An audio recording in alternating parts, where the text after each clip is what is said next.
देख रहे हैं SR न्यूज़ और लगातार बिहार में एकदम सरगर्मी है, इलेक्शन का टाइम है और यहाँ कुछ लोग हैं हमारे साथ। लगातार कैंपेन चल रहा है बिहार में, हर एक विधानसभा में। कैसा रुझान है? जनता के बीच जा रहे हैं आप? जनता के बीच में हम लोग अभी नहीं जा रहे हैं, 365 दिन जाते हैं। अच्छा, हम कोई बरसाती मेंढक नहीं है राष्ट्रीय जनता दल की तरह। अच्छा, हम लोग 365 दिन भारतीय जनता पार्टी और उसका कार्यकर्ता और राम कृपाल यादव जी 365 दिन जनता के बीच में रहते हैं। अच्छा, तो क्या इस साल जो दानापुर लोग लीड किए थे, लेकिन अभी हम भी कहीं कहीं सुन रहे हैं कि नेताजी लोग आते हैं, बातें करते हैं, बोलते हैं हम ये रोड बना देंगे, बिजली कर देंगे, पानी, इस पे 79 साल से सब लोग बातें करते हैं। हम गांव-गांव जा रहे हैं और सब लोग परेशान हैं, बोल रहे हैं हम नोटा दबाएंगे, हम इसको देंगे, उसको नहीं देंगे। इस सब पे क्या कहना है आपका? घर कहाँ है? हम मिल जाता है। रोड बना हुआ है ना? रोड तो बना है, लेकिन शहर में ही देख रहे हैं। गाँव में कहाँ नहीं रोड है? रोड कहीं कहीं हम जा रहे हैं, जैसे दियारा क्षेत्र में जा रहे हैं, में रोड नहीं बना है। रोड जैसे बना है लेकिन ढंग का नहीं बना है। हम लोग गए हैं, लोग बोल रहे हैं हम साल बाढ़ आ जाता है, पानी आ जाता है। इस बार राम कृपाल जी आ रहे हैं तो पक्का पुल के लिए बोले हैं कि हम बात करेंगे। अच्छा, और ऊपर तक बात करके उसको बनाने का काम करेंगे। चलिए, बहुत बहुत धन्यवाद। जैसे कि इन्होंने पहले लालटेन युग था, अब LED युग है। LED हो गया। हाँ, आप माइक लेके खुलेआम घूम रहे हैं, ये NDA सरकार का देन है। हाँ। नहीं तो इतना खुल के आप घूम भी नहीं पाते। अच्छा। उठा लिए जाते हैं। हाँ, तो चलिए कुछ बातें इनका हम समर्थन करते हैं अपने चैनल्स पे, क्योंकि जो बात बोल रहे हैं वो सच्चाई है। क्योंकि जो बिजली बोलते हैं, सरकारी जो बिजली मिलती थी, पहले लोग स्टेबलाइजर लगाते थे, जैसा हम खुद बोले हैं, और अब ऐसा है नहीं। तो कुछ चीज़ अच्छा हुआ है। सबसे अच्छी बात ये है कि आपको जितने भी जनता है, सब कमा के सुकून से खाना पीना आराम से बिजनेस करके सब चाहता है कि अच्छे से शांति से रहें। जो NDA सरकार में हुआ है, राजा सरकार में नहीं कि 6 बजे 7 बजे के बाद डर लगता था कौन कहाँ जा रहा है, कहाँ नहीं जा रहा है। आज भी डरता है कि सरकार आ जाएगी तब क्या होगा। लेकिन आज देखिए, वो किसी भी दल का रहे, कोई भी कार्यकर्ता रहे, चाहे वो जनता रहे, सब चाहता है हम 2 पैसा कमाएं, अच्छे से कमाए खाए, घूमे फिरे और शांति से रहें। इससे अच्छा लाइफ कोई कुछ नहीं है। तो ये NDA सरकार की देन है। अच्छा, ये बताइए, NDA सरकार अगर बहुमत में आती है तो अब क्या 25 की रणनीति क्या होगी? क्योंकि बहुत समय से आप बिजली, पानी, रोड की बात कर रहे हैं। अब क्या कुछ नया होगा 2025 में?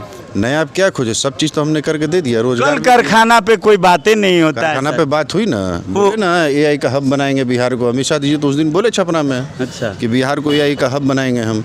AI हब का है कि रोजगार बढ़ेगा पूरा। अच्छा, हम उस पर काम भी पार्टी कर रही है। हाँ। प्रधानमंत्री कर रहे हैं, नीतीश कुमार जी कर रहे हैं। बिहार पे ही फोकस है, अब इसका विकास और बढ़ेगा। नवतपुर में अभी IT हब बनाने की बात हो रही है, ज़मीन एक्वायर हुआ भी है। बिहटा में देख लीजिए कितना इंडस्ट्री लग गया। अभी आपको पुनपुन के इलाके में चले जाइए, वहाँ भी ज़मीन एक्वायर हो रहा है। और धीरे धीरे काम होगा। NDA सरकार में बहुत सा परिवर्तन हुआ, बहुत कुछ करना बाकी है। युवाओं को रोजगार और शिक्षा के लिए बेहतर व्यवस्था की जा रही है। यहाँ स्वास्थ्य संबंधी देख रहे PMCH में वर्ल्ड का 2nd लार्जेस्ट बड़ी हॉस्पिटल बन के तैयार है। 500 बेड ICU का, इससे बेहतर क्या हो सकता है? कोरोना काल में लोग मारे फिरते थे, आज 500 बेड का ICU के साथ तैयार है हॉस्पिटल। तो ये सब NDA की देन है। इतना खुलेआम वातावरण में, स्वच्छ वातावरण में लोग घूम रहा, टहल रहा। सब लड़कियां 10 बजे 11 बजे रात तक देखते होंगे महावीर मंदिर के पास, 10 बजे 11 बजे रात में जाकर पूजा पाठ करते। मरीन ड्राइव में जाके देख लीजिए। तो कहेंगे मरीन ड्राइव पे क्या? अरे मरीन ड्राइव पे भी पक्षी नेता जाके रील बना रहे हैं। अच्छा, नहीं देखे हैं? देखे हैं, ऐसे कर रहे थे। सही, तो वही रील बना रहे हैं। लालू जी रोज जाते हैं घूमने के लिए, उनका रूटीन बना हुआ है कि मरीन ड्राइव घूमना है, आराम से रिलैक्स करना है। तो ये तो किसके लिए? जनता के लिए ना है, और किसके लिए? अब वहाँ पे खुलने के बाद कितना रोजगार मिला है वहाँ पे लोगों को, ये तो आपको पता ही है। आज हमारे यहाँ पहले याद है ना, मिनी डोर चलता था, शुरू हुआ था विक्रम मिनी डोर। आज देखिए कैब आया है, सब आया। जिसको जहाँ जाना है, जिसको पटना में ही रहना है, वो 10 लाख का गाड़ी नहीं खरीदता है, वो कैब से ही आना जाना कर लेता है अपना। मेट्रो अभी शुरू हो गया है हम लोग का, 1 साल में पूरे पटना में चालू हो जाएगा। अब क्या चाहिए, अब तो बहुत कुछ मिला, अब रोज़गार भी हम लोग दे रहे हैं। बस यही है कि शांति से आराम से कमाना खाना है और अच्छे से रहना है, एक दूसरे का सम्मान करते हुए।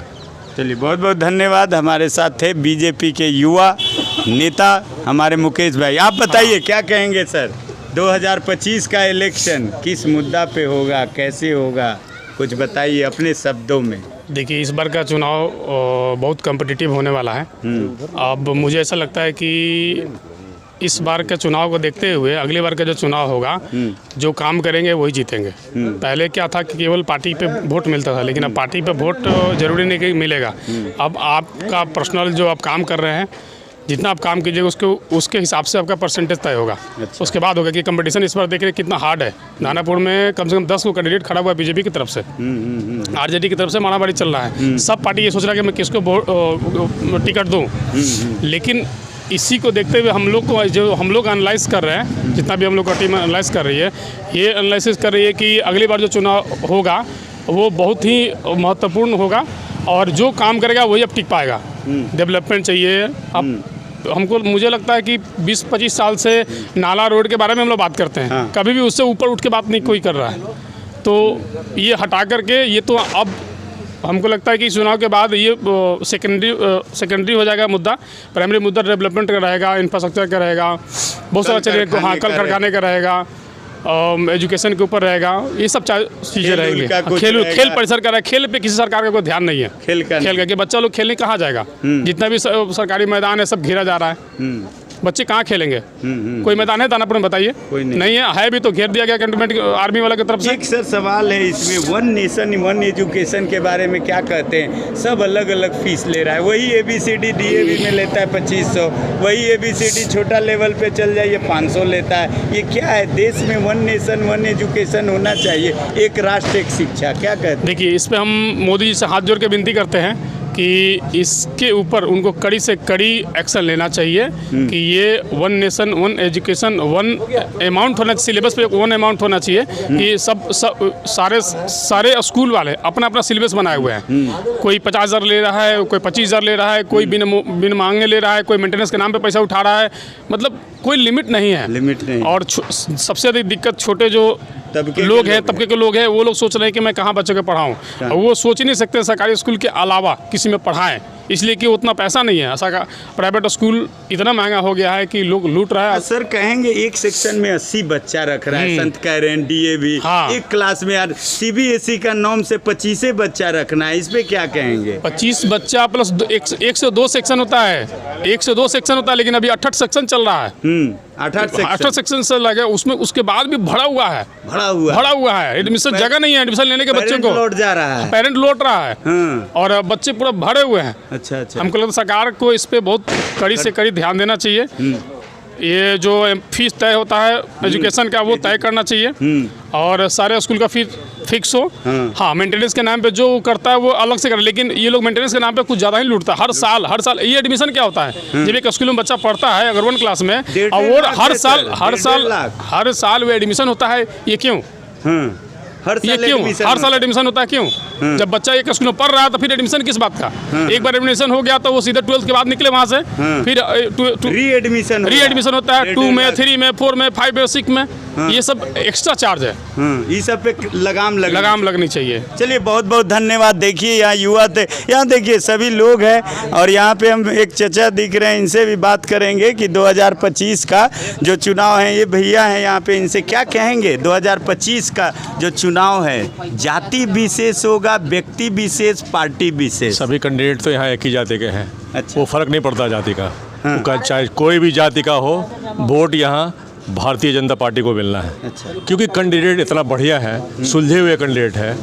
8 बार उन्होंने चुनाव लड़ा है पार्लियामेंट का, और हमेशा 8 बार में दानापुर विधानसभा से हमेशा लीड किए हैं। 20,000 से, 22,000 से, 24,000 से, और मिनिमम 12-13 हज़ार से पिछले पार्लियामेंट चुनाव में भी, अभी पार्लियामेंट चुनाव में भी लीड किए हैं। तो इसलिए आज तक कभी दानापुर विधानसभा लूज नहीं किए हैं। इसलिए जनता आपकी अकेले आए हैं और ये सिर्फ दानापुर के लिए हैं। इसलिए दिल खोल के वोट देंगे और कम से कम 25,000 से यहाँ से लीड करेंगे। क्या बात है, क्या शुभ नाम है? मेरा नाम अशोक यादव जी। है, मैं ताराचक दानापुर का रहने वाला हूँ। जी, ऐसे क्या कुछ दायित्व है कि कोई पार्टी उटी से भी है इसमें, या ऐसे जनरल आ गए हैं जैसे यहाँ पे कैसे आए?